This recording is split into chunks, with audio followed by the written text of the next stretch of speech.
Hello, everyone. Welcome, and thank you for joining us today. My name is Simone, and I'm Community Manager with the OED Marketing Team, and I'll be hosting the session. And I'm delighted to be here with our OED editors, Fiona McPherson, Trish Stewart, and Kate Wild, who will be talking to us about the recent OED updates around the language of COVID-19. And now, without further ado, I'll hand it over to Fiona, Trish, and Kate so they can begin. So, Fiona, it's over to you. Thank you very much, Simone. Hello, everyone. In April 2020, the Oxford English Dictionary decided to do something that it had never done before, and that was to publish an extraordinary update outside of its usual quarterly publication of revised and new items. And this special update concentrated on something that I think it's fair to say has been preoccupying the world since the beginning of the year, and that's words to do with the COVID-19 pandemic. Now, why did we do this? Why did we decide to do it? Well, social change drives language change. So it should come as no surprise that I think a global phenomenon on the scale of the COVID-19 pandemic would have such a profound effect on the English language. These are extraordinary times after all, and OED lexicographers are in a unique position to be able to track the development of the language that we're using, and also to present the stories and histories of these words. As a historical dictionary, the OED is more than merely giving the definition of a term, although of course it is doing that. We can present a word or phrase in the context of the language as a whole. And through a judicious use of examples from a range of published sources, we can also really provide a snapshot of society. So coverage of this area of vocabulary means we can shine a light, I suppose, on how society is coping, adapting, through its choice of language, and just as our behaviour is changing and adapting, our word choices are as well. And even if this fades into obscurity with the apparent speed that it came into all of our lives, the mark on the language is going to be indelible. Anybody looking at literature of the times of 2020 in 100 years is going to be bombarded by pretty much all of the terminology that's now become second nature to us. It's worth also saying that all of the words that we've included in these updates are free for people to search at the OED.com website. The words that we concentrated that you can see here on the screen, they really deal more with the social aspect, I suppose, most of them anyway, of the pandemic, the effect it's having on our lives, how we're changing, how we're adapting, and the words we're using to describe that. And the initial selection, we concentrated on the more widely used words and phrases that particularly resonated, or maybe were amongst the first things that you thought of when you thought of the vocabulary that you were using. Some of them have become so familiar to us all, I think, over the past few months, whether that be through social media, the news, government briefings or edicts. They're all terms that described the situation that we found ourselves in and illustrated really the changes that we've all had to make in order to cope with what's going on. All of our choices, though, were informed and backed up by analysis of corpora, and that includes our own corpus of contemporary English, which currently contains over 10 billion words, and it's updated and expanded every month. But my colleague Kate will be talking about that later on. So any new phenomenon or widespread phenomenon will bring with it this development of language and coinage of new terms. Often that might be new inventions, new advances, and new words are therefore needed to describe it or its actions. Whether these are brand new or borrowed from existing terminology, you can't really guess which one that's going to be. It all depends on whether words that are already in existence can be adapted. And actually with these words, that is where the emphasis is. Most of them have been adapted or developed from words that already existed. The only neologism we included in this first update was COVID-19. Now, I'm not going to say too much about this word because my colleague Trish will be looking at it in much greater detail. But I will say that as a new words editor, it was particularly interesting to me to see the birth of a word in real time, if you like. We're so used to when we do our research that a word, even a word that seems really new, actually turns out to be a lot older. To be able to witness the point at which this word came into being it had quite a profound effect on me, I think. It's pretty significant because it doesn't happen all that often. Now, although what I'm saying here is that many of the terms we've included were actually ones that were already in existence, it doesn't necessarily follow then that this terminology would be familiar to everyone. Coronavirus itself, for example, that isn't new. It was first described in the 1960s, and actually we included it in the OED back in 2008. Yeah, I think it's fair to say it probably wasn't on the lips of every single person, certainly not those who worked outside of medicine or virology. And I think even though these terms were unfamiliar and but easily understandable, that there's still something noteworthy to say about them. In fact, this for me is what underlines one of the most remarkable things about the pandemic, linguistically speaking anyway. Words that we weren't using 6 months ago have become completely normal and natural, and probably inform and feature in the majority of the conversations that we're having now. Even if they've been around for years, it's only recently that they've achieved this much greater and wider usage. And it can be really hard to think of a time when we weren't using them. It's a long time, I think, since any of us have had conversations which haven't touched on this pandemic or used some of those words that you saw in the previous slide. So if you consider this, for example, PPE. Now, before this year, if this tripped off anybody's tongue, unless you work in the health and care sector, it was probably likely to be those involved in British academia. PPE being a course of study at Oxford University, standing for politics, philosophy, politics and economics. Much beloved of many of our politicians, as our quotations, at least one of them, shows. However, come March 2020, it was a different story. I don't think it's overstating it to say that the PPE that we all now think of first, regardless of where we work or where we study, is that used in our hospitals and care homes. It's not new. You can see here that 1977 is our current first date for the abbreviation. We also included the fuller form, personal protective equipment, or sometimes personal protection equipment. This is a little bit earlier, in fact, quite a bit earlier, 40 or so years earlier. That's not particularly surprising. Obviously, the fuller form has to exist before you can actually start abbreviating it. But this, especially given the PPE abbreviation, this is really what would come into our minds first of all, and probably again, unless we did work in the sector where this was an important part of our everyday routine, not something I think which most of us would have thought of. Yet now, whether it be the importance of it or whether it be the lack of it, it's something that we're all quite concerned about, and we know just as if we've always been using the word. Now, while this is undoubtedly an example of an older than you think term, the meaning hasn't really adapted that much. The reason for protecting oneself might be different. The hazardous environment, a sort of given way in a sense to infectious diseases and the prevention of the transmission. But the protective element is central, and that's really the whole point. Sometimes some of the words have shown a little bit more of a development from what they originally meant. Elbow bump is an example of one of these. It's a phenomenon I think many of us have become familiar with. In essence, there's nothing specific to COVID about it, though. There can be all sorts of reasons that you might choose to bump elbows with someone rather than, say, bump fists or the more formal handshake. And our entry, I think, demonstrates this. You'll see from here that we have a first sense, which is a blow with or to the elbow or an injury resulting from this. And that's what our earliest evidence shows. And then we come to the 80s, and the idea of this as a gesture of greeting or farewell suddenly comes into being. The idea of tapping elbows together as an alternative way to greet someone. And the example from 1981 is more akin to, I guess, it's an alternative of a high five or something like that.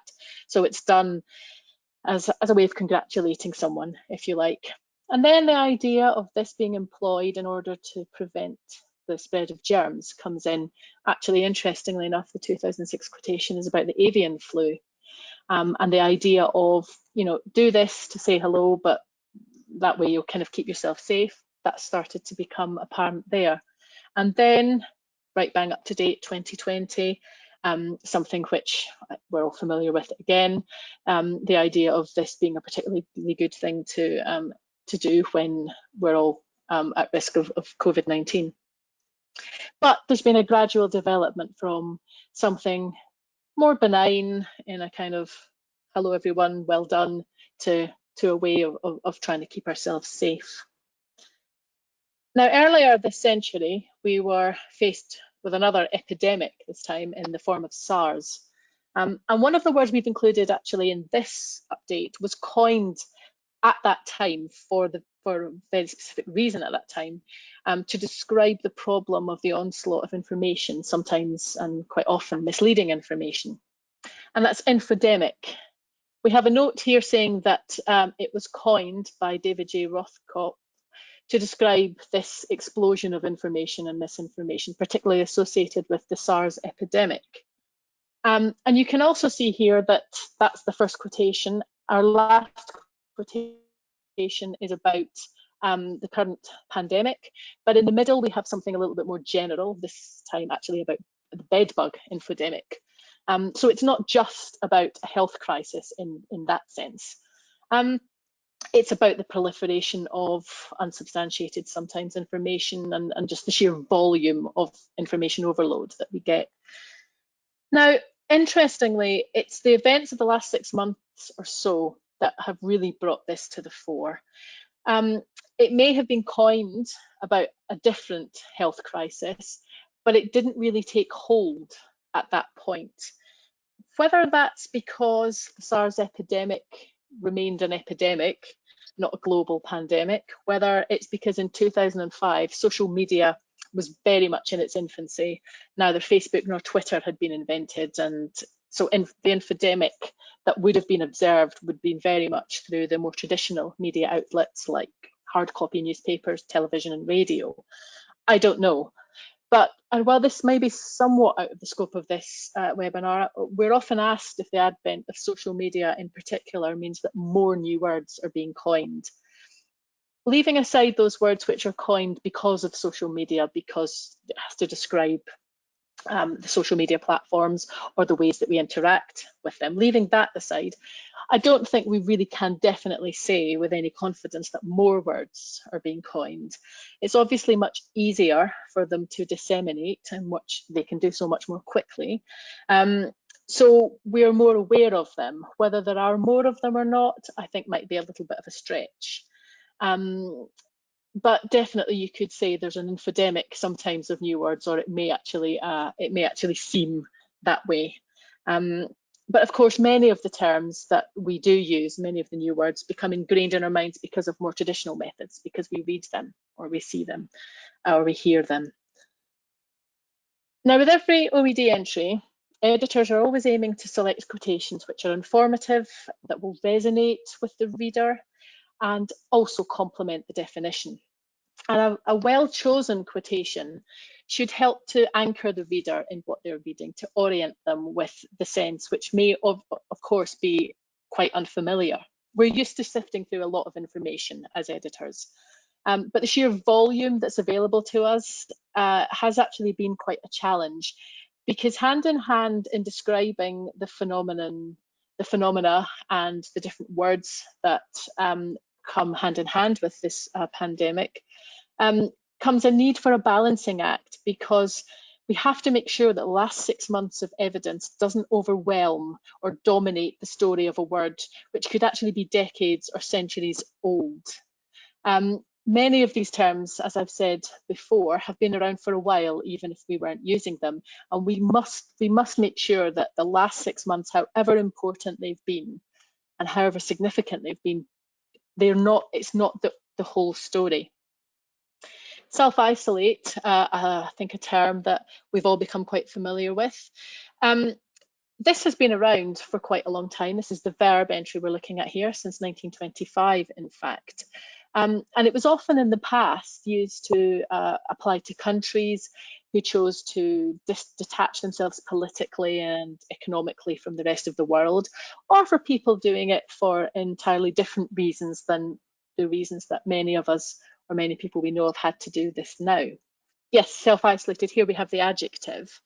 While undoubtedly we have the pandemic to thank for its surge in usage, the OED does endeavour to tell the whole story of a word. So we have to make sure, even in our definitions, yes, we're talking about the public health measures here at the end of it, in order to avoid catching or transmitting an infectious disease. But there is more to the story than that.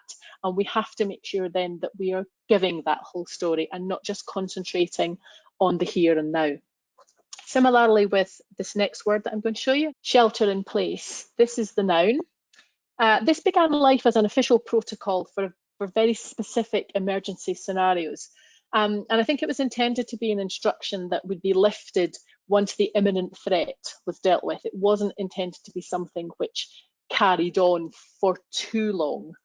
You can see from the first quotation here, it's a very official sounding document that we've taken that from. Here we have the verb entry, starting off very similarly with a similar type of first quotation. So its application in the current pandemic shows a little bit of a shift, because the imminent threat isn't something, as I think we all know, that has passed really quickly. And I think for this reason, some people feel that its use in this situation is a little inappropriate, given that so many of the things in the past were about terror attacks or that kind of thing, weather events and so on. However, lexicographers, I think we have to remain objective, and we record the language as people are using it, rather than how some people might think it ought to be used. And this has definitely had a continued lease of life in this current pandemic. So it is forming part of the story of this word, even if it's moving on, I think, relatively significantly from what it was originally intended to do. So those are that's just a sort of whistle-stop tour of a number of the words that we've included in our first update in April. What about the words to come? Well, here's a few that we have collected and are tracking. While Covid-19, as I've said on a couple of occasions, is really the only neologism that we've added, it's by no means the only neologism to have arisen from this crisis. Linguistic innovation has definitely been in evidence, as you can see from some of the words here, and that will range from the more sober words to the descriptive, to the inventive, and actually you could probably say to the downright frivolous. Whether any of these words are really going to have staying power or become more than a clever pun or something to make a little bit of a joke about, that really remains to be seen. You don't have to do this job for too long before realizing that you can't second guess the language. You have no real idea of what might stick around and what might just end up being a flash in the pan. But for our purposes, we can track and monitor these words. We can see which ones might be gaining in prominence, which ones have just fallen right away. And this is going to be something that my colleague Kate is going to demonstrate when she speaks to you in a little while. But before that, I'd like to hand over now to my colleague Trish, who's going to discuss some of the words that we turned our attention to in the second update, which moved away from the social aspect to a more scientific focus. Trish. Thanks very much, Fiona. As mentioned, in April, the OED published an extraordinary update covering language related to COVID-19. And this was done in recognition of the disease's impact on the English language and on the emerging pandemic vocabulary. And as has been mentioned, this first update focused really on economic and social impacts of the virus. A lot of the terms related to isolation, quarantine, working from home, going on furlough, that sort of thing. The July update, though, focused more on the scientific and medical terminology, as 3 months on the pandemic continued, and so too did the related linguistic development. But our understanding of the virus, its effects, and potential treatments has increased. And as a result of this, we see a lot of specialist scientific and medical language has become increasingly prominent in everyday discourse. We see it in newspapers, we see it on social media, we use it ourselves. Many of the specialized terms are ones which were already included in the OED, but which have gained new prominence, but some of them are new to the OED. So I'm going to go through a few examples of some of these additions made to the OED and to some of the revisions to words already in the dictionary, and talk about how we treat them and things that we need to take into account with these types of words.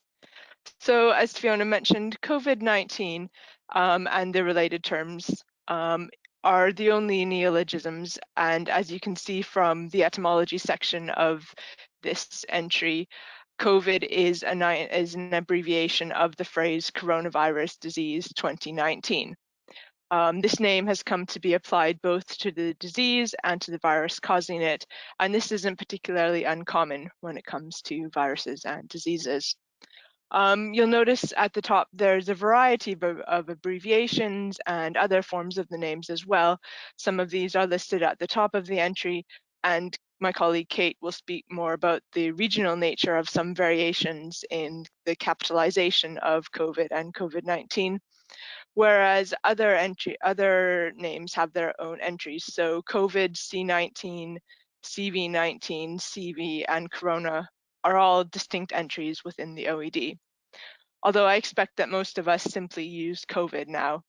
Interestingly, as an abbreviation of coronavirus disease, it remains to be seen really whether future generations use this term COVID to name any other coronaviruses that may emerge. I mean, I sincerely hope not, but we may see something like COVID-35 or COVID-50 potentially. I don't know.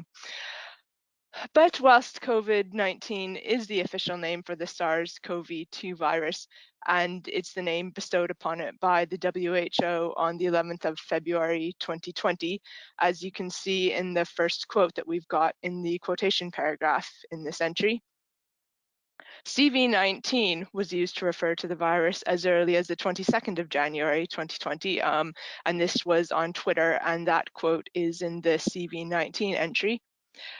This is because CV is an earlier existing abbreviation for coronavirus that goes back to the mid-1980s. We've revised in the July update the original definition of COVID-19 as well from what it was in the April update. So we'd originally defined COVID-19 as an acute respiratory illness. This was based on our understanding of the disease at the time. Whereas now, as you can see, the definition has been expanded to reflect new information about the effects of the virus on multiple organ systems. And it may be that we'll need to revise this definition again as we gain more information about how the disease affects the body. Some of the emerging research suggests that the virus's effects on the vascular system may play quite a prominent role in explaining the respiratory effects that we're mostly familiar with. We've also added in the July update a compound section to take account of the usage of COVID and COVID-19 as a modifier. As this is now extremely common, we speak about COVID tests, COVID infections, COVID cases, the COVID virus, etc. There are other collocations and abbreviations related to the word COVID and coronavirus, which may be added in future. I think back on Fiona's final slide, there was Rona on there. So we see the use of Rona as a short form of Corona trending in America and Australia. And we're starting to hear quite a number of reports of long COVID or long tail COVID. These are terms used to describe the illness when it persists for months on end in certain individuals, including those who may test negative for the virus. So these are all terms that we're going to keep an eye on, and we'll add them if the evidence warrants it in future. Many of the more serious and lingering effects of COVID appear to be caused by what's been referred to as a cytokine storm. And this is a term that's been around since the 1990s. You can see the first quote there is from 1992. It appeared initially in the context of graft versus host disease, but again, largely in medical contexts and medical journals. So although we already had cytokine in the OED, we've added in the compound cytokine storm, as it's showing up quite a lot in the media in relation to the effects of COVID, but it's not immediately transparent in its meaning, even if one already knows what a cytokine is. The storm metaphor is also being used in relation to other molecules involved in the effects of COVID on the body. So within the last couple of weeks, we've seen mention of a possible bradykinin storm within the body as a result of COVID. Bradykinins being inflammatory molecules whose overproduction can result in leaky blood vessels and fluid accumulation in tissues and organs. Now, we already have bradykinin in the OED, but we don't have bradykinin storm. So that is one that we might want to keep an eye on in the future. Bradykinins don't usually hit the headlines, but they may well do. I did a Google search just before this webinar for bradykinin, and the phrase bradykinin storm already brings up over 50,000 results on Google. So it might well be something that we include in the future. In terms of treating COVID, whilst a safe and effective vaccine remains, I think, the #1 goal of researchers across the globe, the search has also been on for effective treatments using existing drugs.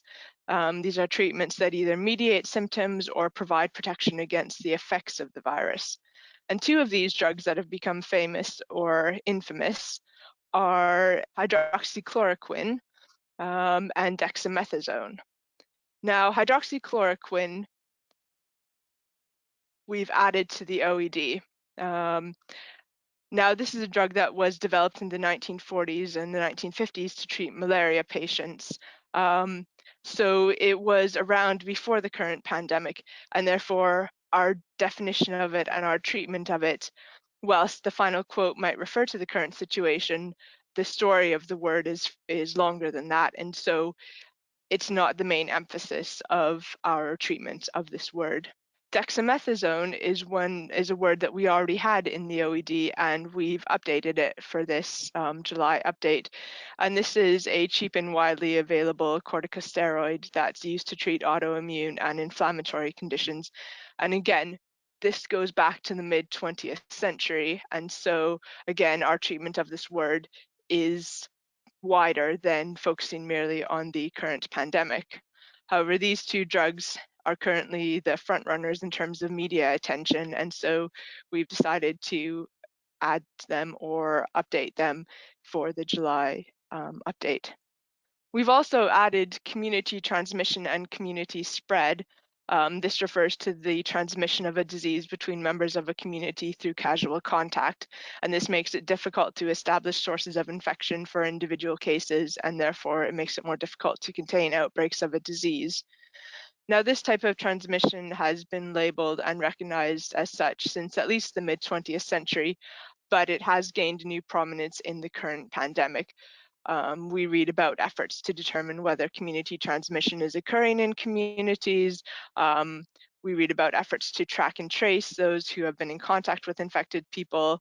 Is community transmission increasing in our area? Is it increasing in this town but not that one? And has been mentioned, one of the interesting things about the language of COVID is how quickly unfamiliar terms become second nature. I certainly remember early on in the pandemic reading news articles using these terms such as community transmission, and the articles themselves would provide a definition of it or a link to an explanatory article, what is community transmission, what is community spread. Now, in descriptions of outbreaks around the UK at least, I think these terms may well be used in articles with no explanation of them at all or no definition. I think this shows the presumed familiarity with them on the part of the audience. And I think the same now holds true for the cluster of terms relating to R, that is, the average number of cases of an infectious disease arising by transmission from a single infected individual, which we define under R, the compound R number, and reproduction number and reproductive number. I'm sure I'm not the only one who remembers the numerous videos circulating at the start of the pandemic, which explained this concept and showed how the R number of a disease determines whether it will spread if the R is greater than 1, that is, if each infected person goes on to infect more than one person. If the disease remains at a constant level, where R is exactly 1, where each infected person infects only one other person, or if the disease dies out. That is, if R is less than 1, and so if each infected person goes on to infect an average of less than 1 person. And again, I think we can find now that the terms R and R number can now be found in articles without any defining text or necessarily links to explanations of them. These terms illustrate another feature of the use of scientific terminology in the media, the fact that it's often simplified. And this isn't surprising, and it's not necessarily a negative thing, but it is something to keep in mind when we're defining these words. The R number of a disease varies according to a number of factors, and one of which is the degree of immunity already existing within a population. So the term R0, which appeared in our very first COVID update, is specifically used by epidemiologists to refer to populations which are naive or which have no prior exposure to a disease. And this was obviously quite relevant early on in the pandemic because none of us had had prior exposure to COVID. But this isn't necessarily the most common form used in the media. It's usually simply R or R number that's used in the media without recourse to the not.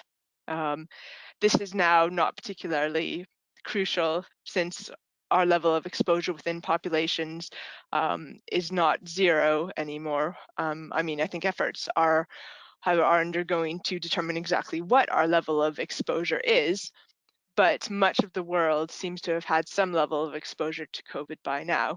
So when we're defining these special scientific words in the OED, we need to strike a balance between reflecting how specialists and non-specialists use this scientific and technical language.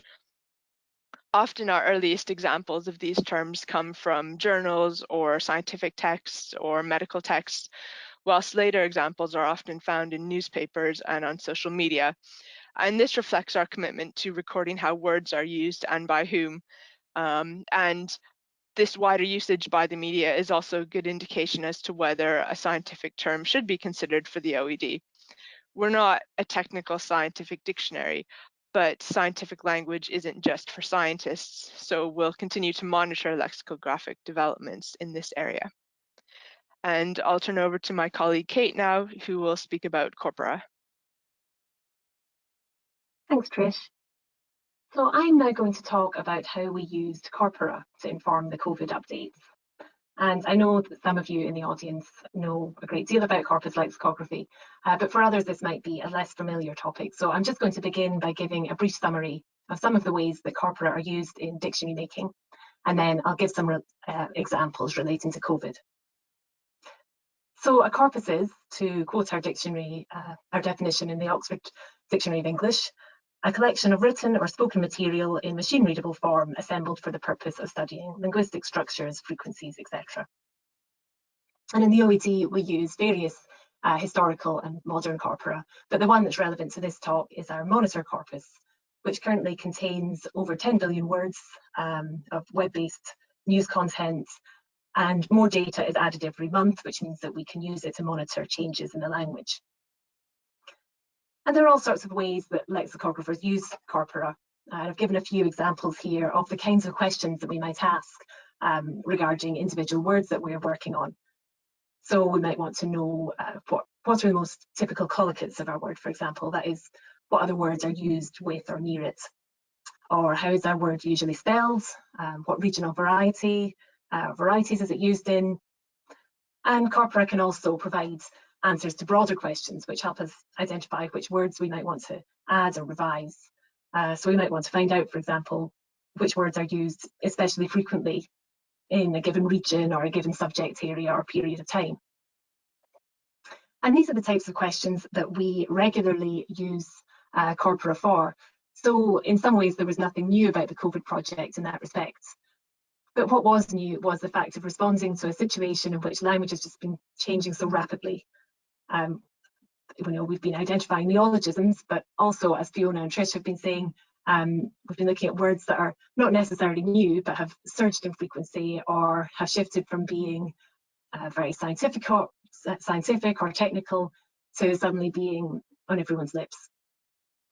And by using corpora in combination with our editorial discernment, of course, we can make sure that the information we provide is as accurate and objective as possible. So one of the searches that we carry out every month is a keywords search. And keywords in corpus terms are words that appear significantly more frequently in one part of the corpus than in the corpus as a whole. So by doing a keyword search by month, we can find out which words were especially salient or significant that month.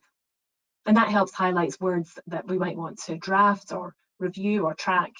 And it's also just a fascinating indicator of shifting social concerns.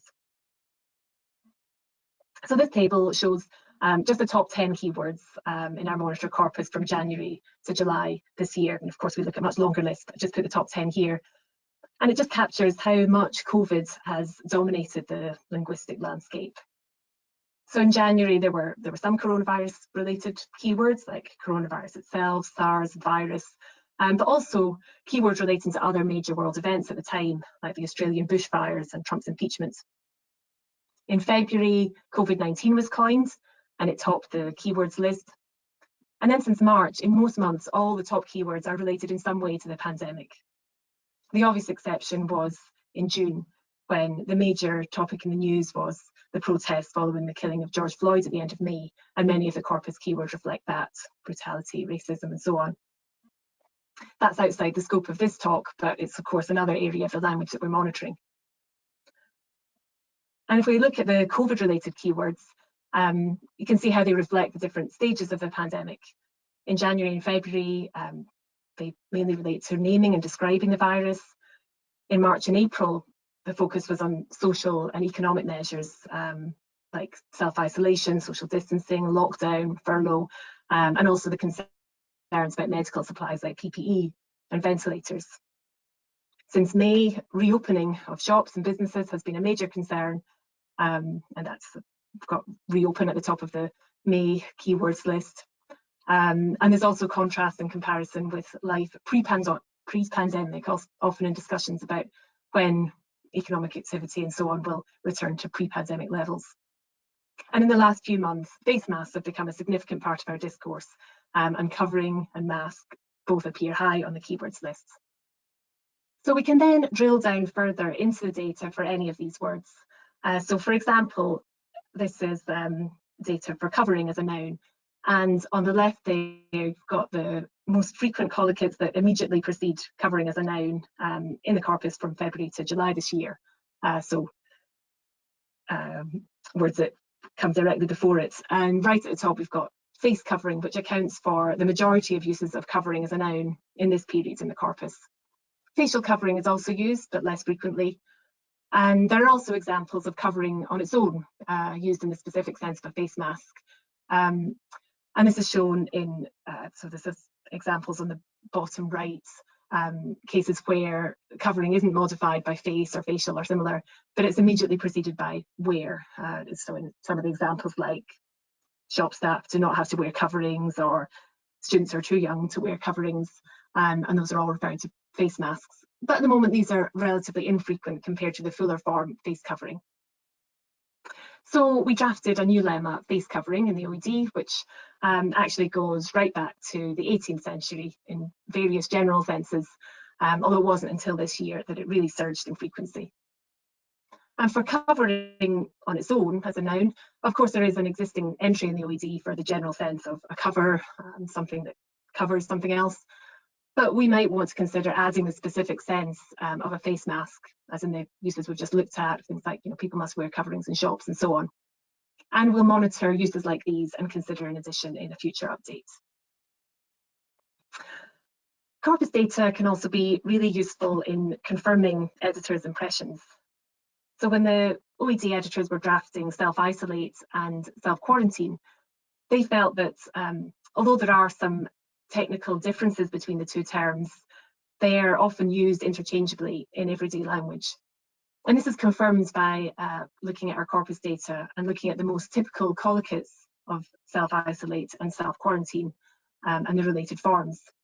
So on the left there, I've got the top 10 collocates of self-isolate and related forms, and on the right, the top 10 collocates of self-quarantine. And I've highlighted the ones in green that are common to both words. And you can see there's a lot of overlap. So for example, both self-isolate and self-quarantine are often used near symptoms in uses like you should self-isolate if you show symptoms, or you should self-quarantine if you show symptoms. They're both often used near precaution, distancing, mandatory, advised, and 14-day. And in fact, the differences between the collocates don't so much highlight differences in usage, but rather difference in regional spread. So as I've highlighted here, self-isolate is used near the British term shielding and the British spelling of traveller with 2 L's, whereas self-quarantine is used near the US spelling of traveller with 1 L. So what we mainly have is a difference in regional distribution, and that's shown in these 2 charts. So the chart on the left shows UK data, and the chart on the right shows US data from January to July this year. And the normalised frequencies of self-isolate are in red and of self-quarantine in blue. And you can see that for the 2 terms, there's the sort of same overall pattern of frequency, a surge in March and then more of a tapering off towards the summer. But there's a striking difference between the UK and the US. So in the UK, self-isolate is by far the more common of the 2 terms throughout the whole period. And in the US, self-quarantine that started off as more common, and then they've sort of become roughly equal. And this corpus data helped a bit back up the editor's impressions. And a note was added to the definition of self-quarantine to convey those regional differences. So a question we've been asked several times is, how should COVID-19 be capitalised? Is it sentence case with just the C capitalised, as in the first form of the heading, or is it full capitals as in the second? And this is the kind of question that corpora are ideally suited to answer. And as you can see from this chart, the answer to the question is really, you can spell it either way, and a lot depends on what country you're in. So the chart shows the proportion of uses of the various forms in some selected varieties of English. So sentence case, which is a capital C, is in red, full capitals in blue, and all the other forms grouped together in green. Those other forms, that includes all lowercase and with or without hyphens and so on. And there's quite a bit of variation by region. In North America, Australia and India, the fully capitalised form is more frequent, whereas in the UK, Ireland, New Zealand and South Africa, it's the form just with a capital C that's more common. And the policy in the OED is to give the most common British form of the word as the head word, and to list other spellings in the variant form section. So this is how the entry for COVID-19 appears in the OED. I did also have a look at whether the relative frequencies of the forms of COVID-19 have changed much since the word was coined in February. But in fact, the patterns have remained pretty much the same across the varieties. But this is something we can track, so maybe there are further fluctuations in future and we can return to that. Finally, I just wanted to return to some of the words that Fiona mentioned earlier. As Fiona said, we've been monitoring lots of neologisms, even if we haven't included them yet in the OED. I've just given a few examples here. So maskne, meaning acne caused by wearing a face mask. Doom scrolling, when you're scrolling through your news or social media feed looking for bad news. And quarantini, a cocktail drunk during lockdown or quarantine. And the chart shows their frequencies in our monitor corpus over the last few months. So as you can see, quarantini in green there peaked in April during the height of lockdown, unsurprisingly. Doom scrolling has been going up, and so has maskne, as the wearing of face masks has become so much a part of everyday life. They're all still pretty low frequency, though, at least in general media. And I've given some figures here for comparison of various words in July. So in July, maskne occurred 0.25 times per million tokens in the corpus. A token, by the way, is just a unit of corpus data, usually a word. And that's about the same frequency as quarantini at its peak, and doom scrolling is just a little bit below that. But that's quite low compared to some of the words that we have added. Hydroxychloroquine at 9 per million tokens, contact tracing at 23 per million, and face covering at 54 per million. And frequency is certainly not the only measure we would use for determining what to add to the OED, but it is one factor. And we need to wait to see if these words become really established in the language before prioritising their addition to the dictionary. Thank you. I'll pass over to Simone now. Thank you. Thank you very much. That was fascinating. We've got time for some questions. I'll just start with a question that we received in advance of the webinar. So here it goes. In French-speaking countries, the term confinement is used, but there appears to be no exact equivalent in English. We talk of lockdown quarantine, self-isolation, restrictions on movement, lockdown measures, lockdown restrictions, etc. The easing of restrictions is called déconfinement in French, and this crops up in EU texts written in English as deconfinement. It also crops up in reporting on measures in France. For example, France began progressive deconfinement from the 11th of May. To what extent do we accept such uses of confinement and deconfinement as foreign imports into English, which have become part of the English language rather than mistakes in translation? And is there a simple way of translating confinement and déconfinement into English? The mostly widely used near equivalents appear to be easing of lockdown restrictions and easing of lockdown measures. Thanks very much. I think I'm going to answer that one.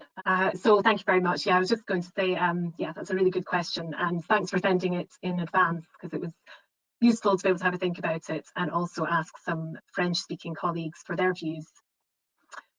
So yeah, in fact, deconfinement spiked in frequency in our English corpus in May, but mainly, as you say, either as a direct translation of French déconfinement or referring to measures in France or Canada or other French-speaking countries. And there is some evidence of it being used outside those contexts, but not much at the moment. So even though we wouldn't regard it as a mistake, we'd want to see much more evidence of it being used in English-speaking contexts before considering it as an established word and adding it to our English dictionaries. In terms of how it's translated, so I asked my French-speaking colleagues about this, and they agreed that confinement translates as lockdown and déconfinement roughly as lockdown easing or easing of lockdown measures, or similar as you suggested in the question. And one colleague pointed out that it's possibly not an exact one-to-one translation. Déconfinement could be different from lockdown easing because there are different rules in different countries. So sometimes a person writing in English about French measures might want to say deconfinement to be precise or to indicate that it's a French context. So I hope that helps, and please get back to us if you have any follow-up to that question. Thank you very much, Kate. We've got another question that was sent in advance. I would like to thank you in advance for giving me the chance to join this online session on the language of COVID-19 and the linguistic change that this pandemic has triggered. I have a question on blending, which is one of the word formation processes in English. What's the percentage of blends like covidiot, ergasm, covidivorce created during the pandemic and collected by the OED? And will they make their way into the OED? I'm happy to take this one. It's an interesting question. I don't think we can probably give an actual percentage. As you'll have seen from some of the examples that I gave of words which might be next, a lot of them are blends. That's not unsurprising. Blending in English is a very common way of coming up with a new word. It's a very inventive way of doing it as well. So maskne, caremongering, doom scrolling, as Kate talked about as well. It's definitely, we're seeing a lot of words like that. As to whether they'll make their way into the OED or not, that's all going to depend on the evidence and whether they stick around or not. So here goes from our questions box. Can you please explain what you meant by COVID-19 being the only neologism? I think what Fiona meant by that was that it's the only term that's been added to the OED in these two updates that's completely new that was coined as as a result of the pandemic. It's been coined this year. So the other words that have been added, things like self-isolate and social distancing and so forth, and the various the scientific terminology that Trish was talking about, they have a longer history. So they're not neologisms this year. They've, you know, they might have really surged in frequency this year, or shifted from being scientific or technical to being more general, but they're not new to the COVID pandemic. I'm back now, and that's exactly right, Kate. That's exactly what I meant by the only neologism. Thanks, Fiona. Okay. Another question we've got here. Hello, thank you for hosting this very interesting webinar. I would like to know if you found vague expressions or euphemisms in the corpus related to COVID-19. An interesting question. I might want to know what, could you give some examples of the kind of thing you're thinking about? Yeah, I'm trying to think of you. I can't think of any off the top of my head. That might be one that we might want to follow up on later. Yeah, I'm trying to think of some, if you know, sort of euphemisms around COVID, but I can't think of any that I've certainly seen. Most of them have been pretty sort of specific about what they're talking about. Yeah, interesting question though. It might be that something will come to us later, so we could. Simone, we're going to be putting more details up on the website, aren't we? So we could add some examples if we think of them. No problem at all, because we are probably not going to be able to cover all the questions, so they will be passed on to you, the panelists, so we can post them together with the recording when it's available. I've got another question, so you can complement any questions there. Next question I've got here is, are you planning another special update? That's a good question. I think it really depends on whether or not we feel that there's another tranche of words and more vocabulary that we want to cover and tell the stories of. It may be that we might decide to sort of combine our usual updates with more corona terminology. That might be a possible option, or we always will have the option of doing another extraordinary update. It really just depends on whether our research sort of shows that it's worth doing as a separate entity, or whether or not actually it makes much more sense because we're also revising more of the terminology that already is in existence. Whether it might just make more sense to do it alongside our normal quarterly updates. Okay, so the next question I've got here is, we've talked a lot about the language of COVID quickly becoming second nature. Why and how do you think that happened? Is it just how much we are talking about it and for how long? Or is it because understanding the words around the pandemic can mean life and death?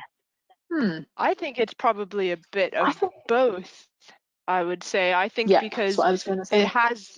It has dominated the media for the past few months, but also I think there is this real desire to understand how the virus infects us, how does it affect our body, how can we treat it, you know, how do vaccines work, you know, how are vaccines developed. We're all paying so much attention to these types of medical questions, and I think people do want to understand the language used and the ideas behind them.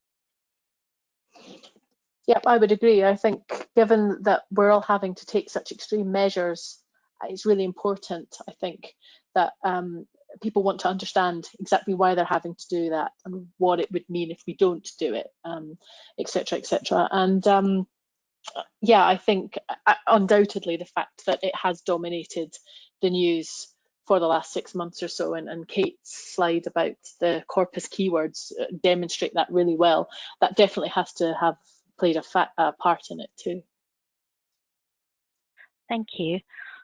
The next question we've got is this. Hello, this is Nahid Hashim from Syria. I am indeed worried about translating some English terms into Arabic, which are popularized on a surge of a pandemic, or maybe a political situation, etc.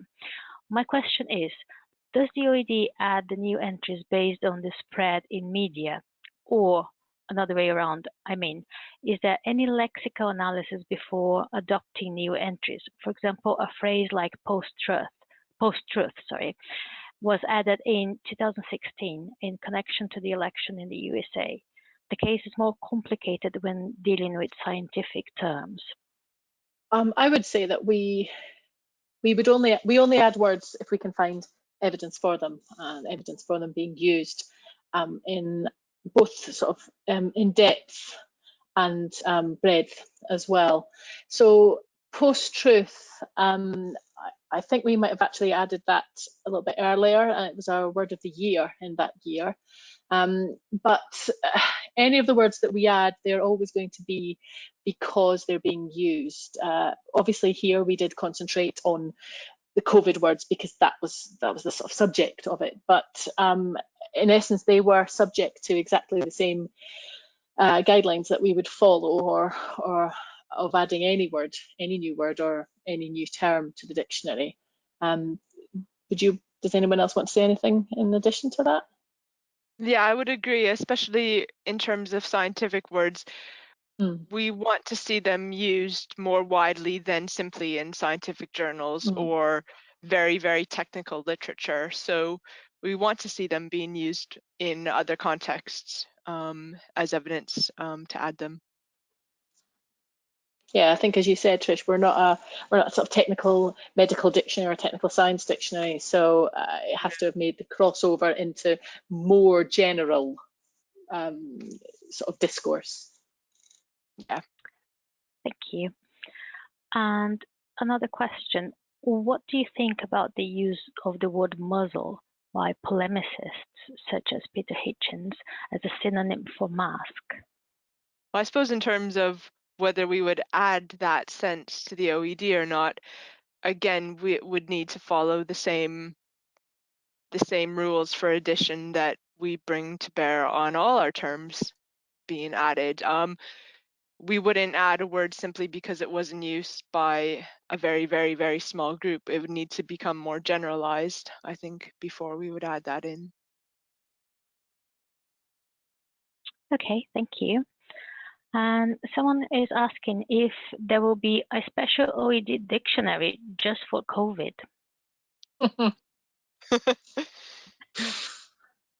Well, never say never. I don't know that there are any plans to do that. But never say never, I suppose. I think you learn that quickly when you start working in the area of languages, that you don't quite know what's going to be around the corner. But as far as I know, there aren't any plans to do that. But you never know. Okay, thank you. The person who had asked the question about euphemism has just sent in some examples. So they meant gradual reopening when it's not something really gradual, or controlled distancing. And there is another question related to that, and it says, how about China virus or China flu and some of the other terms used to finger point at the source of the virus? Well, I think I would say, in terms of, I'll take the second part of that. Yes, we're seeing words like this. I alluded to this before in my talk. As lexicographers and editors, we have to remain impartial. So we will include words and phrases sometimes that are derogatory or offensive. Always making sure when we do add any of these terms that we label accordingly, so that anybody coming to the entry knows this is derogatory. If you're choosing to use it, then you know, be careful, as for want of a better way of putting it, a little bit euphemistic itself. So there's no reason why we wouldn't add any of these, other than if we really found that there just wasn't the evidence for it. It was a small group of people using them, these words. But we have to remain objective, and we will include derogatory terms in the language. They're part of the language, but we'll always be very careful that people know that they are derogatory or offensive. Thank you. Another question. The environment is also being referred to more often on account of COVID. Are there any changes in relation to this? I don't know. I don't think we've had any words in these last couple of updates dealing specifically with the environment, but it certainly is an area to watch. I'm not sure if there are terms relating to the environment whose meanings have significantly shifted as a result of COVID, or whether it's a case that we are being forced to be more aware of our interaction with the natural environment and our impact on it, which results and can result in diseases like this being transmitted to people. It is certainly an area for us to keep an eye on, though. Thank you. And another question we've got, there is infection and contagion, two separate words, but whereas, for example, in Spanish, each has a verb, this is not the case in English. You can infect someone, but is there a verb for contagion? Oh, that's a very good question. Not one that I can think of off the top of my head. That I can think of. Certainly not a modern, a current English word, which would mean that. It's possible there may be an older one, but as far as I know, it's likely just to be the noun. No, I can't think of one. I've just looked up the OED entry for contagion, and there's nothing around it which would suggest, certainly not in the OED, that there's an associated verb or related verb in terms of coming from the same root. So I don't think there is. I think it's just one of those vagaries of language that some languages will behave differently, and in terms of in English, we have the noun here, and we have obviously the verb infect and the noun infection, but nothing that looks like it comes from contagion in a verb sense. No. Thank you. Will the term unlock be revised in the OED, meaning lifting off lockdown? We are having unlock in phases as declared by the government. Yeah, that's an interesting one. That's actually just one that we were looking at just the other day that came up in various corpus searches. So yeah, I think that's one that we're going to be looking at for a future update, possibly. I don't know if you want to add anything to that, Fiona or Trish. I was going to say it's quite interesting because we revised the entry for unlock in June 2017, and I think that just then shows that language doesn't stay still. It's continually developing, and a situation like the one we're finding ourselves in now really just puts that under the microscope, and you realise that even although this is an entry that we've actually looked at quite recently, the story hasn't stopped and it's developed more. So I think you're completely right, Kate. I think it will be one that we will look at to see if there's something which we need to revise or update slightly, or indeed it's also possible that there could be a brand new sense that we have to add. That's the great thing about language, is that it keeps us on our toes, and we're always having to look to see what we've said because it's changing so rapidly. As a lexicographer, do you also observe the adjectives that typically go with the term COVID-19? Adjectives relating to COVID? Can you expand on the question? Yeah, do you mean the adjectives modifying COVID-19? Yeah, adjectives such as deadly, new.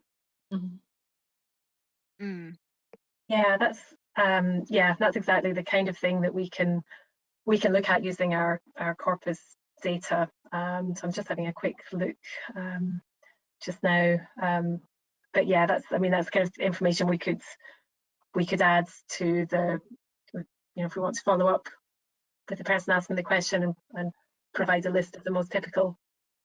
But yeah, deadly was certainly one that it was kind of typically modifying COVID at the beginning, and there might have been changes as well. And I guess what we can do in those situations in terms of how we would cover these in OED, we might, for example, with some very typical collocates, we would perhaps include a quotation with one of them in it, or at one of the adjectives, in fact. So even if we're looking at an adjective which, yes, it's used a lot to talk about COVID, to modify words to do with COVID, but the actual, there's nothing specifically COVID about the definition. We could also include examples of quotations there as well, if we deem that it's something which is significant enough to warrant coverage. Yeah. Thank you. And I'm afraid we'll have to wrap up now. I know we couldn't cover all the questions sent in. I would encourage you to send your questions to this address you can see on the screen. So we are going to pass on all the questions to the panelists so they can answer the questions we didn't have time to cover today, and if they want to complement any of the questions, and they will be posted together with the recording. And I want to say a big thank you to all the panelists, because this was really fascinating. So I hope you enjoyed the session. I certainly did, and I hope you to see you again in our next webinar. So many thanks, everyone. And from us for now, it's a goodbye.